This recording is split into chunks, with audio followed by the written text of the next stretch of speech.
आदाब दोस्तों। अब देखिए आज 2 तारीख हो गया है और 3 ही दिन समझिए इलेक्शन को बच गया है।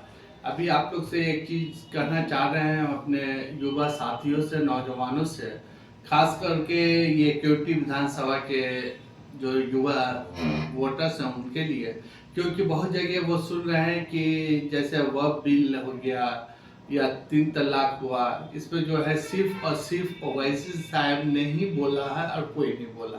तो आप लोग की जानकारी के लिए मैं बताना चाहता हूँ कि जब ये बिल पास हुआ था तो उसमें जो है जो लोकसभा अलग होता है, विधानसभा अलग होता है।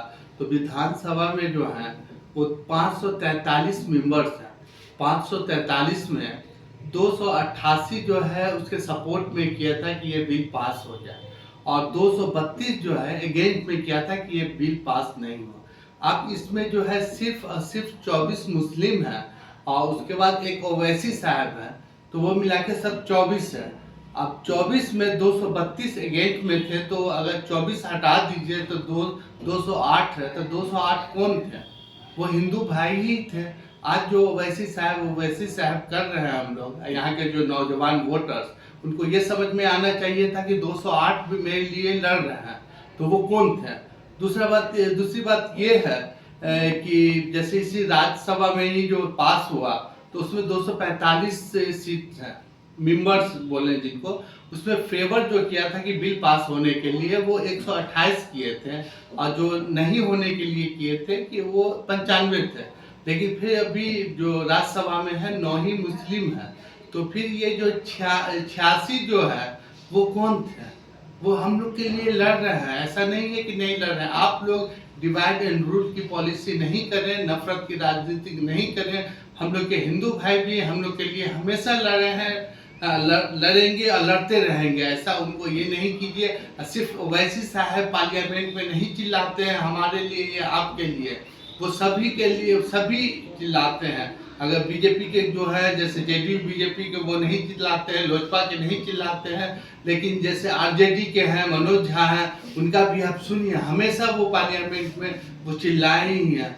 तो ऐसी बात नहीं है कि ओवैसी साहब एक है। इसी तरह ट्रिपल तलाक में जो है वो 302 मेंबर जो है इसके सपोर्ट में थे, तो 78 जो है इसके अपोज में थे, जो कि नहीं हो। उसी तरह राज्यसभा में भी था, राज्यसभा में जो था 99 जो सपोर्ट में थे और 84 जो थे कि नहीं होना चाहिए था। तो हर टाइम में तो सब वोट उसमें जो भी थे, जैसे गठबंधन के जो भी थे, वो तो उसका अपोज किया ही किया। तो फिर आप क्या बोलेंगे कि हमें ओवैसी साहब ने ही किया? लोगों को भ्रमित नहीं कीजिए, नौजवानों को सही सही बताइए कि पार्लियामेंट जो है एक मेंबर से नहीं चल रहा है, वो 543 मेंबर से चल रहे हैं। 543 में अगर 288 एक तरफ है, 232 तो मुस्लिम के सपोर्ट में थे, क्योंकि ये वह बिल नहीं आना चाहिए था। तो ये लड़ तो रहे हैं, तो एक ही लड़ रहे हैं। उसी तरह देखिए अभी जो भी काम हो रहा है उसमें आपके फेवर में तो सब बोलते ही बोलते हैं।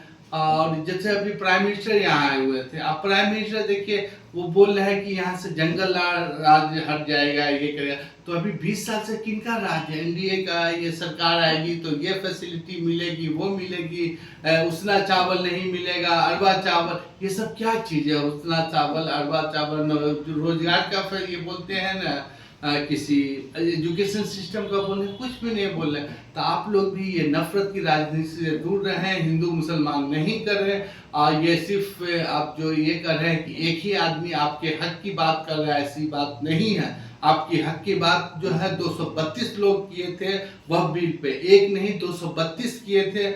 और उसके इसी तरह से राज्यसभा में भी जो 95 लोग आपके फेवर में किए थे, 128 आपके अपोजिशन में थे, माने अगेंस्ट में थे, जो उनका था कि लाने के लिए। तो ऐसा नहीं है कि एक ही आदमी आपके लिए चिल्लाते हैं पार्लियामेंट में, राज्यसभा में, लोकसभा में, यहाँ तक के असेंबली में भी जो है, पटना असेंबली में आपके फेवर में भी बहुत लोग हैं। जितने आपके मेंबर नहीं है मुस्लिम मेंबर, उससे ज़्यादा हैं।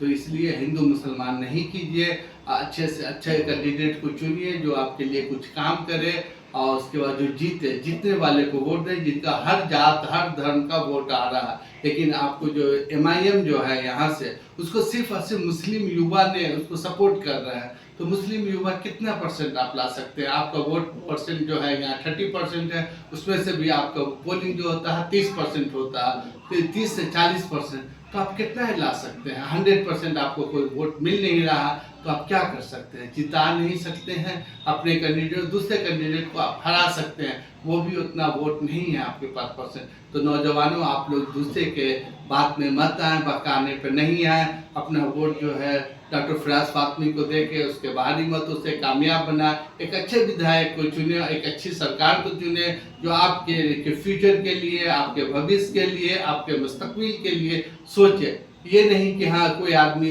आरजेडी से एमआईएम में आ गया, कोई बीजेपी से एमआईएम में आ गया, वो आपके लिए सोचेगा, आगे कल वो हार जाता है फिर उसी पार्टी में जाएगा, तो उसमें क्या होता है? इससे पहले, आज से अक्टूबर में से पहले से ये लोग पार्टी में नहीं थे, तो क्या है, वो मुसलमानों के लिए क्या लड़े थे यहाँ? वो दिखाइए कहाँ लड़े हैं, क्यों लड़ेंगे? यहाँ हम लोग हिंदू मुसलमान सब एक हैं, एक साथ रहेंगे, जैसे शुरू में थे, शुरू से एक साथ थे, हैं और रहेंगे। ऐसा नहीं है कि ये सिर्फ हिंदुओं का ये है, मुसलमानों का नहीं, हम लोग सब एक साथ हैं, एक साथ मिलके एक अच्छे विधायक को चुने, और केवटी के लिए एक अच्छे विधायक को चुने, और बिहार के लिए महागठबंधन की सरकार बनाए। बस आज इतना ही। जय हिंद साथियों।